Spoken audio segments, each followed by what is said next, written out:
Yeah, okay. Good evening, Sisi. What is your feeling after we discuss and you see everything that is happening in Congo? I'm so hurt. It's really, I didn't know that people are actually living like that. Just for voicing out, you know, because I mean they're not happy, it's clear, but I'm even ashamed of my own president for congratulating Kabila. I mean, before even the elections are out. I mean, what do you call that? How do you praise someone that does that to women, to you know, kicking them and treating them like dogs? I mean, these days don't even do that. Even a dog has rights now. Animals have rights.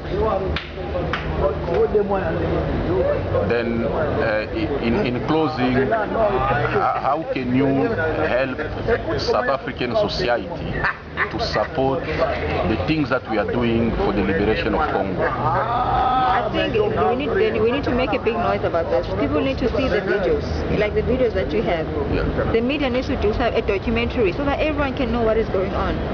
I mean, if everyone can see that, I mean, the whole world, Kabila can be removed in an instant. It's because people are not aware. I mean, I wasn't aware that this is happening in Congo. And I mean, if now all president, does he even know what is happening before he goes on and congratulating him? Before even the elections were done. I mean, that was not fair elections if the ballot papers are already being completed. I mean, if it's people's lives that are at stake. I mean, how would you feel if your own mother can be raped and be kicked and be done and you know, all of that on the street? You know, there's no respect, nothing at all. No one has rights.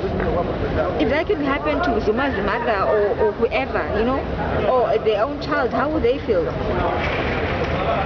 So that's why I'm saying a big noise needs to be made about this so that the whole world can know. Thank you. It's a pity I won't be here tomorrow because we're going back to PE, to Port Elizabeth, but you know.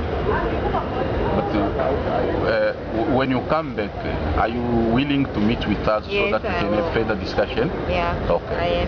I am willing. We have your contacts, but we wish you a safe trip.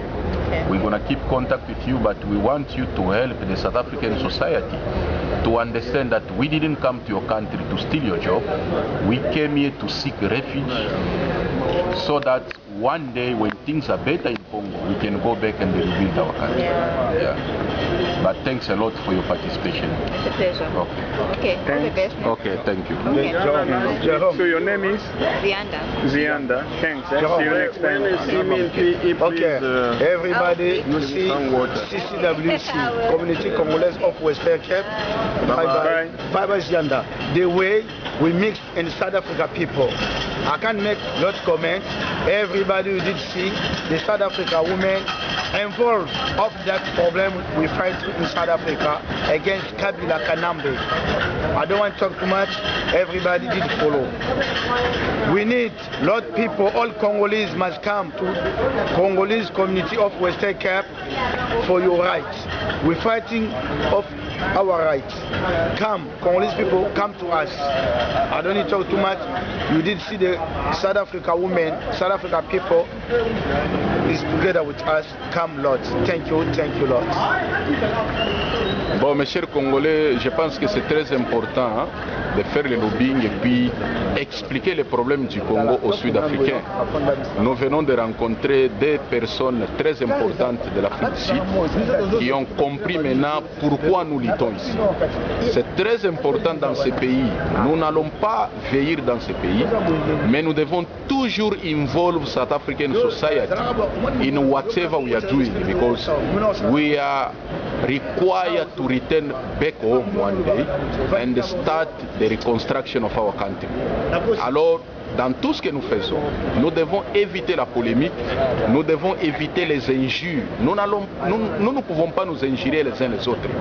Nous devons fixer les objectifs et avoir un seul langage pour la libération du Congo. Surtout comme nous sommes dans ce pays, travaillons avec la société sud-africaine pour que le Congo que nous sommes en train de promouvoir puisse nous redevenir dans nos mains afin que l'ennemi que nous sommes en train de combattre puisse partir et que nos enfants et nos parents et nous-mêmes, nous puissions bénéficier de toutes les richesses que Dieu nous a données. Dieu nous a placés au Congo là pour une raison.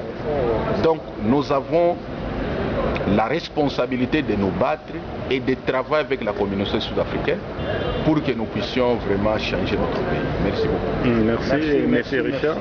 Quelle est votre impression dans tout ce qui venait de se passer ici?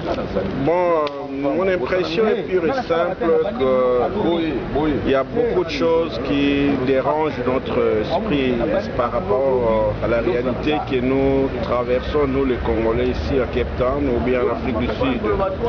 Donc vous comprenez que nous ne sommes pas aimés par ces gens ici. Comprenez d'abord la déclaration que le King Zwelithini, le King de KwaZulu-Natal venait de faire.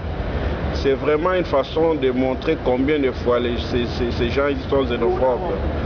Alors, si un Congolais ne peut rien comprendre de tous ces genres de signes, alors c'est un problème sérieux que nous avons et c'est un Congolais malade. Sachez bien que nous devons lutter pour récupérer notre pays parce que notre pays est occupé. Donc ça c'est très très important que chacun de nous sache que nous ne serons pas ici pour longtemps, aussi longtemps que les déclarations pareilles commencent à se manifester. Donc c'est tout à fait normal pour nous autres de commencer à réaliser que notre pays est toujours le nôtre et nous devons combattre pour récupérer sans toutefois faire des déclarations banales, injurier les autres comme mon précédent l'a dit tout à l'heure.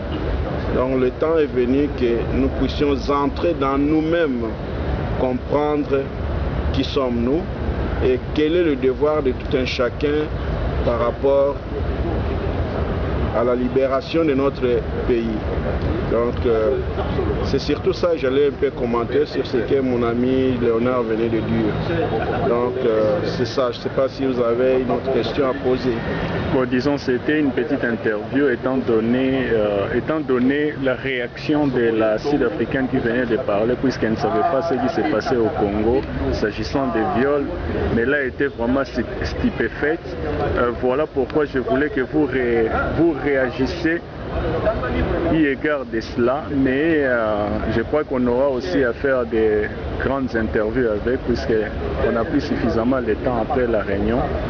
Mais si vous pouvez dire les mots de la fin, ça sera vraiment trop gentil de votre part. Oui, merci. Comme mot de la fin, vraiment, d'abord c'est nous qui nous devons faire, qui avons le devoir de faire le lobby sur le Congo, parce que tout ce qui se passe au Congo, beaucoup de gens ne le savent pas.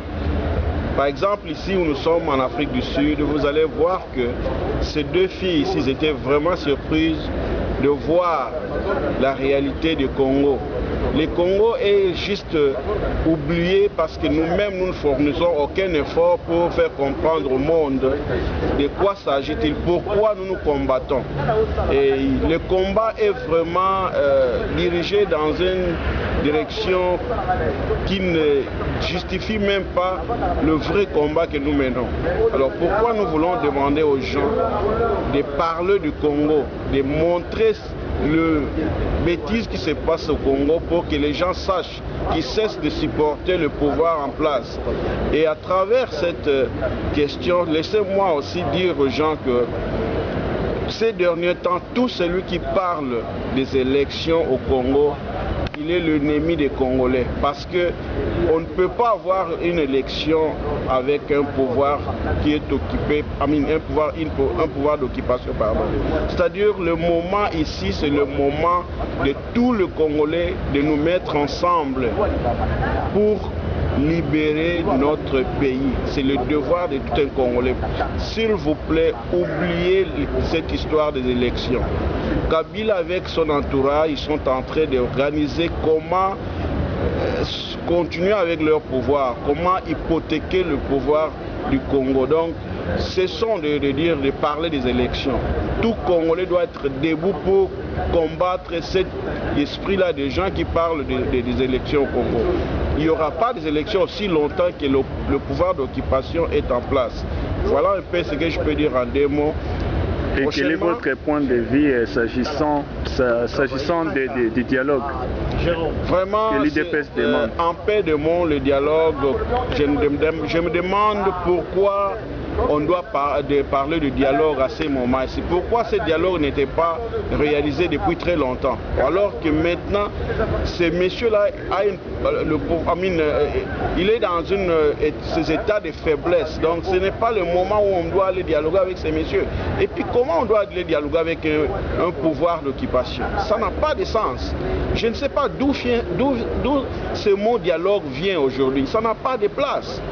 Tout ce que nous avons comme devoir, c'est de libérer d'abord, de récupérer notre pays qui est occupé par les étrangers. Donc il n'y a pas question de dialogue. Tout celui qui a un langage de dialogue, c'est le moment de changer.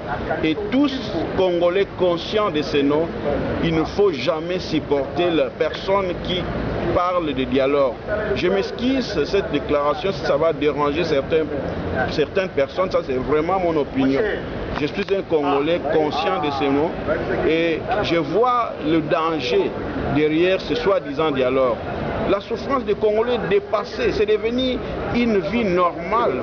Le Congolais, nous sommes nés dans les difficultés, les gens meurent dans des difficultés. Pourquoi? Qu'est-ce que nous avons fait pour subir ce genre de traitement? On est vraiment ridiculisés, humiliés partout où nous sommes parce que nous ne comprenons pas. Alors s'il faut dire non à la place de oui, dites-le. Au lieu de dire oui, oui tout le temps, toutes choses qu'on vous propose.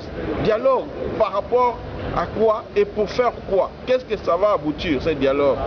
Merci beaucoup, M. Richard. Je crois que non, là, c'est M. Richard, moi-même, je l'introduit. C'est l'un des administrateurs de la communauté congolaise de Western Cape. Ça, c'était juste du casse-croûte. Je crois que non, on aura le temps de faire une longue interview avec M. Richard. Et vous pouvez toujours garder vos appétits. Et je sais que vous voulez beaucoup le voir, puisque c'est un homme très intelligent, très sage aussi. Et voilà pourquoi il a été aussi élu parmi les administrateurs de la communauté congolaise de Western Cape. Je crois en avoir dit largement assez. Comme ça, prochainement, on aura l'occasion de passer encore une autre interview. Merci. Bye. Merci. Bye bye.